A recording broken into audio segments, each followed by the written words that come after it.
Hey guys, what's going on? Mr. Surplus Nut bringing an unboxing video of the Lee Breech Lock Classic Cast Press.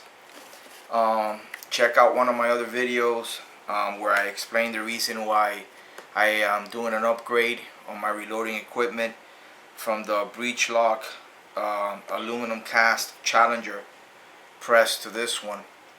It's aluminum and it has some issues that they were all my fault, nothing to do with the press. It's a very reliable press, but it's time for me to do an upgrade already. I'm not gonna end up and purchase the same press, so I just wanted to do a quick unboxing of this new press that I purchased from Lee. Again, I love the feature on the quick release bushings, which the only ones that have them now on their presses is the Lee, and they first came out with it in their Challenger series, or their Challenger press is the only one they have. And when I purchased that kit that the press came in it,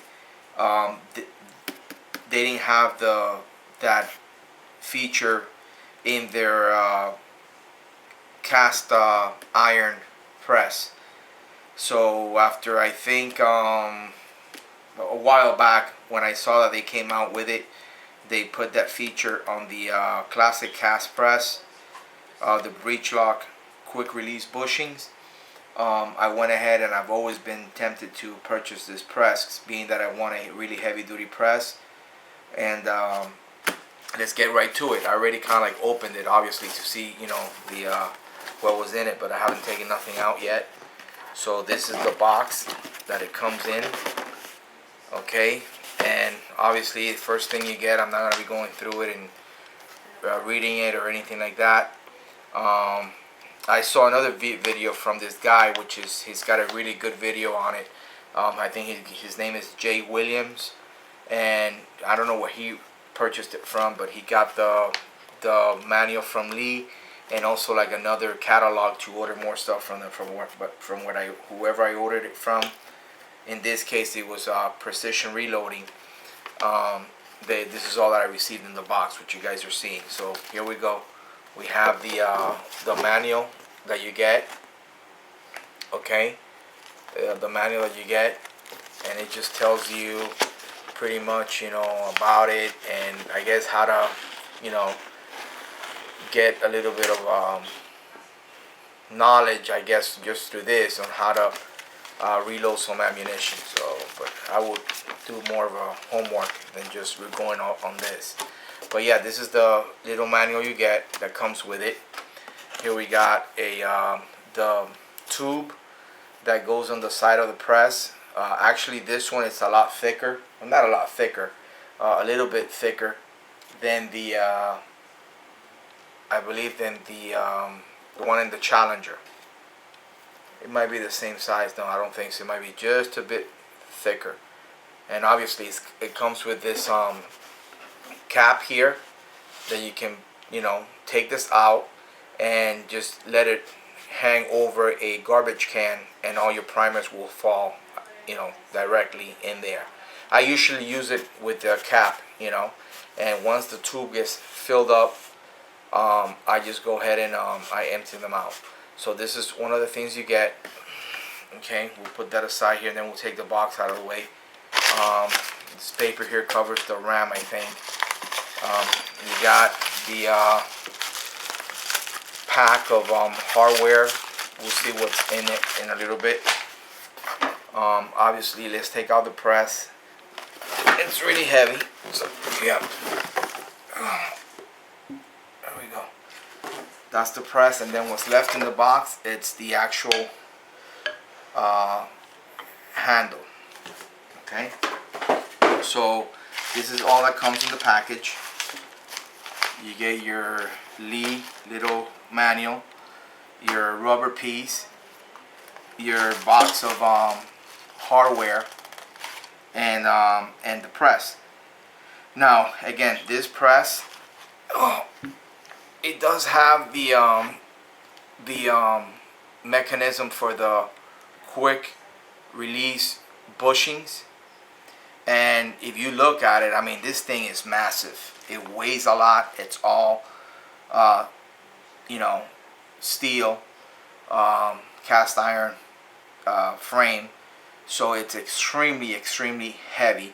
I believe it's one of the, for a single stage press, I really think this is the best thing out there. Also considering the cost, the price on this thing was it was I believe it was $103 for $100. $103. It's just incredible. So really nice press. Let me try to move the camera a little bit further up here. Really nice press for the price. I mean, what you pay for wow, this thing is massive. $103, all cast steel, iron press.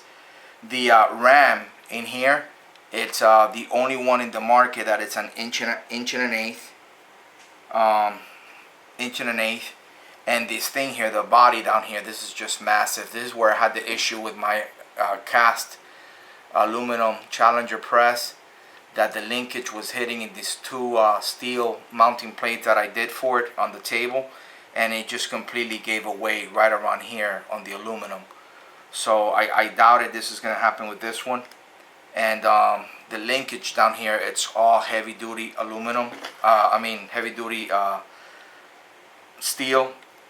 So the whole press is it's a freaking ball of iron.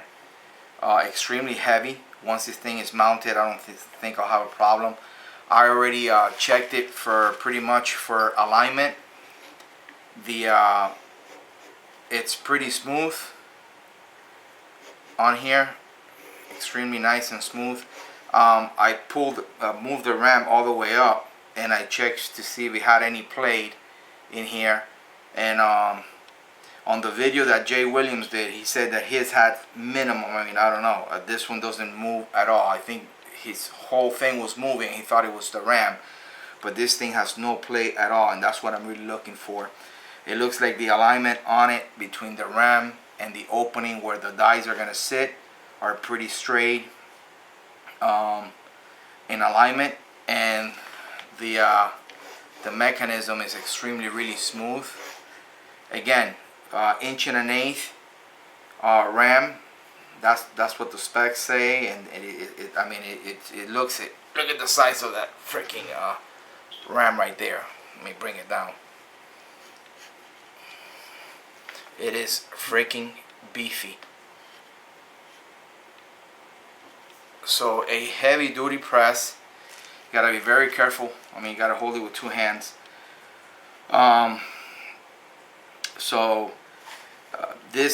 The tube here, you just mount it on here, just like that. And the primers fall out of this opening. There's a little opening right here, and it just falls into this little cavity here. And let's see, this is what this is for. We'll put the manual thing or the instructions to the side. And this is all the stuff that you get in this yellow bag, which is basically your priming arms. Now I'm going to end up with 4 of them. One is for like small primers, the other one's for big primers. I'm going to end up with 4 of them, being that I have 2 from my other press that is just going to get retired now. I'll just keep it around for whatever. So I'm going to end up with 4 priming arms, 2 for small primers, 2 for large primers. Basically all I use is the large one. And then you have your, obviously, your mechanism that goes on the side here. There you go. It's got like these teeth that hooks up. And then you have this thing here where you put your handle through. Again, this handle, the bar here, it's a little thicker than the one on the Challenger. So everything's a little bit more beefy. And again, everybody that complains about the ball, I guess I just figured out what this is. The deal with the ball coming off, this thing is not even glued or anything. I think they do it like this on purpose, maybe. I mean, unless somebody calls Lee. I mean, you can just leave it there, and unless you're pulling towards the opposite direction, it's going to come off. But you can probably use it, and it won't be coming off. But it's a really nice one. I mean, you can probably try to, you know, stain it. That's what I did with mine on the Challenger. Stain it and put some polyurethane on it, whatever.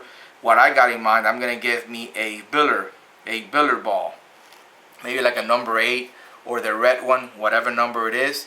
And I'm going to drill it. Maybe I think that's what they do it like this for. So in case people want to put like a aftermarket ball or something. So, because this thing is like taper. It's not, this is not like the same width as this here. Okay. This is definitely taper. And this just goes on there, and you kind of like turn it a little bit, it kind of like gets snug.